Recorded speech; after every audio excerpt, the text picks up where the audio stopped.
Arratsaldeon denoi. 1970ko udaberrian jaioa da Fermin Muguruza. Eta euskal musika ere, ordura arte nagusiki kantautoren jardunean ardaztua, udaberritu egin zuen. Jakinmin eta egonezina ditu ezaugarri. Horregatik izan zen hain goiztiarra.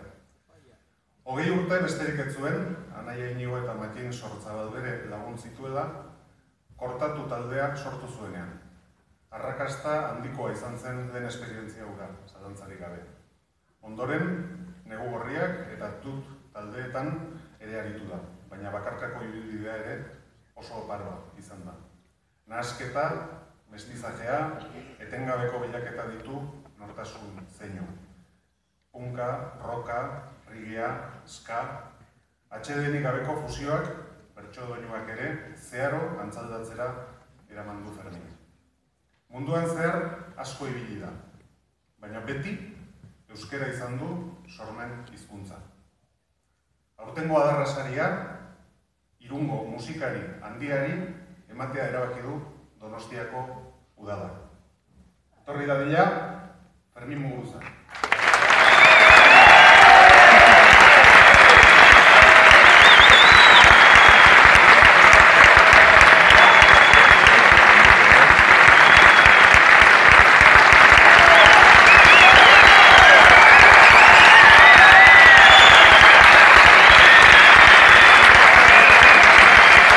Arratsaldeon, eskerrik asko.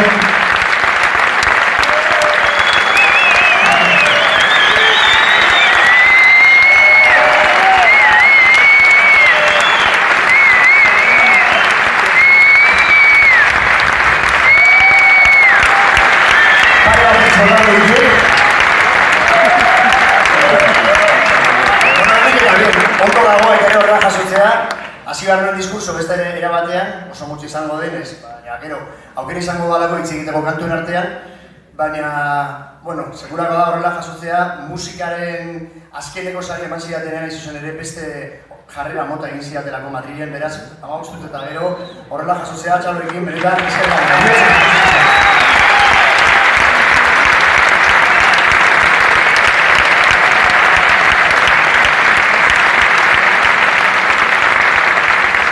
Politika dago, instituzioetatik zigorra jasotzera, ez sariak. Beraz, ditu zidatenean esateko Donostiko udalak ematen zi, ala adarra saria, benetan adar jotxe bat zen, pentsatzen nuen, edo zer, ez? Gero, kontestua jarri zidaten, esan zidaten ibilbideari saria zela, eta baita ere aurretikan nori eman zioten.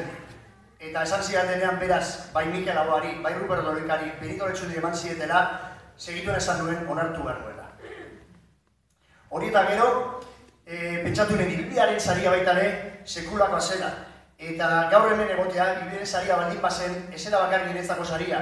Baita ere gaztetxentzako baita ere sari bazela. Bestela gaztetxenik gabe nik ezin izango nuke ulertu nire musikaren ibilbidea.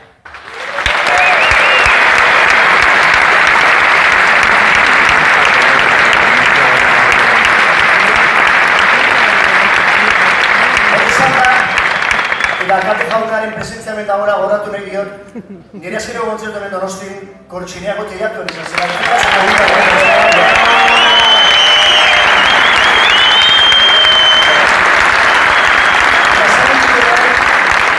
Musikariok, zuzeneko musikari gabe, ez ginateke musikaririk izango. Horregatik hemen Donostin badago lokal bat, beste adarsari bat mereziko lukena, etorri da Bukowski. Horregatik, benetan, esan jokeren alizkupean daudela bizarez, zaindu Bukowski, hori delako ikur bat akaguna Donosti. Berak Bukowski baitaren eskenita.